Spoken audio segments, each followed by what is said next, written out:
You're listening to P&P Pals Tabletop Role-playing Radio Theatre. My name's Oddette. For this show, we drag a lot of dungeons, but did you know that I occasionally find paths? There's organized Pathfinder Society play near where I live, and I tried playing a few games. Today's segment is A Different Bag of Dice, where I talk about my experience with Pathfinder and organized tabletop role-playing games. 5th edition and Pathfinder are both beautiful little babies of the first tabletop RPG I played, 3.5 D&D. I like them both well enough, but I feel their strengths are different. Pathfinder takes much more after its parent than 5e, which gives me some happy nostalgia. As a DM or a player, I tend to have to look up the rules as I need them. While the rules are important and guide the experience, they have a lot less to do with how I enjoy the game than you might imagine. They're often a very literal secondary concern. A quick fact check. Is gravity still moving things down? Is fire still hot? Are spells making either of those things go topsy-turvy? No? Okay. More story time, if you would please. I'm saying all of this because I'm about to talk about my experience with Pathfinder Society and, well, it's not all downwards directed gravity and hot fires. To keep things simple, I'm going to say Pathfinder when I mean Pathfinder Society, but understand that I'm not pinning any grievances on the system. The system is fine. It could have just as easily been... what's it called? D&D Adventurers League. It could have just as easily been D&D Adventurers League. Now that my butt is covered, let me tell you a story about how stupid dinky Pathfinder let me down, ruined my dreams, and killed my cats. I've always played Dungeons & Dragons with close friends. Having tried to explain what's fun about the game to someone completely uninitiated, like didn't have a frame of reference for experience points uninitiated, I can tell you it can be a tough sell. Sitting around for an afternoon, maybe an evening, hey, who can skip class in the morning to play a complex game of pretend with dice and a shelf's worth of reference material is a deeply silly thing.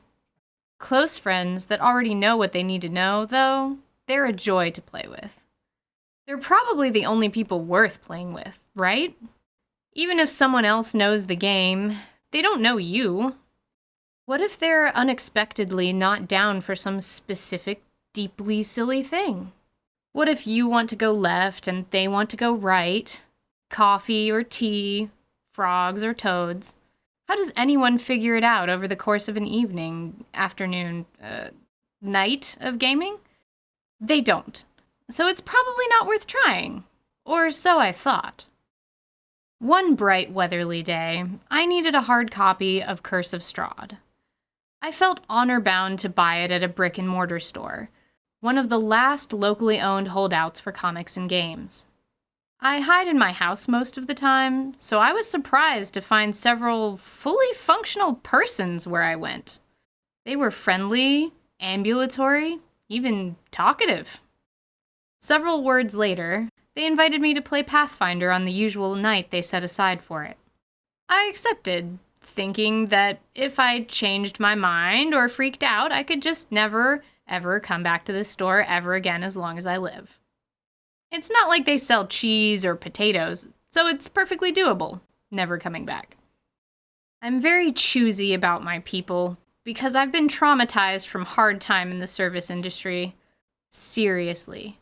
Be nice to cashiers, waiters, and anybody that has to deal with your shit on any given day, because chances are, they're not just dealing with your shit, but at least 100 other people's shit too. Anyhow, I went home to commune with the sacred texts and craft my character with some hesitation. I found out that putting a character together for an RPG league is a very particular process. Yes, very particular. It's a process I would describe as quarterly earnings report-esque. Not to say that there isn't some dry work that goes into all character creation, but this felt especially dispassionate. It's a far cry from talking with a DM and tweaking some things to the needs of the character or concept. I ended up with a druid that felt stock, but I'm spoiled, and she was cool enough. I arrived on the appointed day, and the place was packed. Like, I'm pretty sure there were more people there than there had been people before then. Totally surprised, someone directed me over to a table that was running an adventure for first-level characters. Immediately, I met 5 people I had a lot in common with that were down for this deeply silly thing, and I wondered why this wasn't available when I was in high school. If it was, why hadn't I heard about it? And if I had, why hadn't I Oh. It might have been available when I was in high school, and I may have heard about it and been too scared to go. Everyone was excited to play, and courteous with me and my lack of Pathfinder-specific experience. The social side of it was pleasant, and I would recommend it to anyone that can muster the energy for meeting new people. Although, it seems similar to how speed dating has been described to me. If you're nervous about joining Pathfinder Society, maybe warm up with a little speed dating as practice, to prepare for the serious, potentially years-long commitment of finding a role-playing group. Yeah, it was nice talking to people. Yeah. Yep. And I wish this was a really short episode, one that stops right now, but it isn't, and it doesn't. I found the adventure and everyone's characters, including my own, to be almost completely forgettable, replaceable, interchangeable. I can't remember my own character's name, and I decided not to look it up to prove my point. Ooh, that sounds so much more harsh when I say it out loud. Hear me out, though. The big conceit when playing Pathfinder Society is that you're one of a zillion mooks in a huge globe-spanning adventurers guild. This high-powered organization dispatches parties to do its bidding, and the core of that is highly impersonal, especially at the start. And I know it's by design. One of the advantages to this whole deal, there's a metric ass ton of pre-written adventures generic enough to accommodate every character. You can drop in for any 2 or 3 hour session, and you'll fit right in. For the format, it seems like a necessity that who your character is isn't very important. What you're up to can't be terribly important either. The spontaneous teamwork that emerged while facing a common problem was the only thing that felt interesting and valuable to me by the end of it. I didn't go to very many games before I lost interest in the format. Playing D&D at home, though, it's a whole different ball of wax, bag of dice, horse of a different hit die. I prefer it, for sure. Everything ends up so bespoke.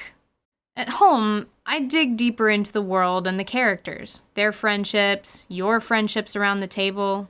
You know, even the pre-written campaigns feel more momentous, more expansive.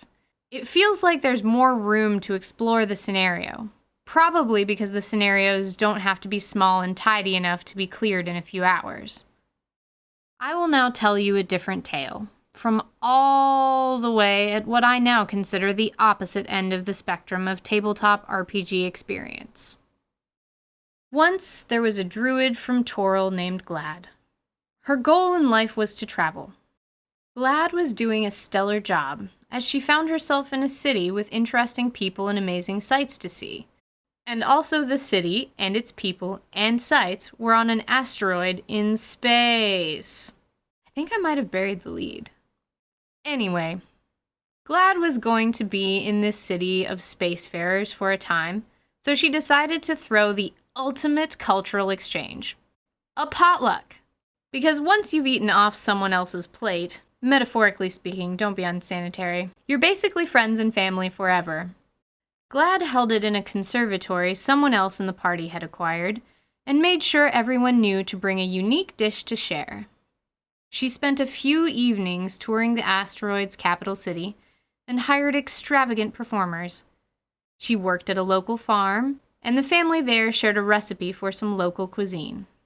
Thanks to some of the party's more duplicitous companions, word got out and the little potluck attracted a lot of attention. And new events are still shaking out from that simple idea of, I want my character to have a party where we share food because what do changelings eat anyway? The shortened retelling doesn't do the scenario justice, I think. One of our sidekicks made a ton of gold from it and might be opening a gallery hall? Ah, I met a house cat that speaks common. I'm still working on what that's all about. I can't imagine anything like this happening in organized league play. Having written all of this down, I'm surprised at how negative a lot of it sounds. Originally, I was going to conclude with a recommendation to try Pathfinder at a con or hobby store, but to lower your expectations. Then Rosma swooped in and said, This actually reads more like a light condemnation of organized play, not Pathfinder itself. So, what I think I've learned today is I should run some Pathfinder at home to decouple it from my mostly negative impression of league play. That, and that league play is a different experience worth doing, even if only to provide contrast with home games.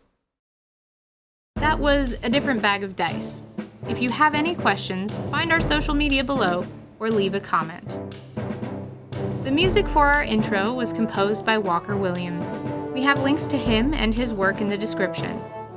The show is produced by Precarious at Best and heard by you. See you around, curious traveler.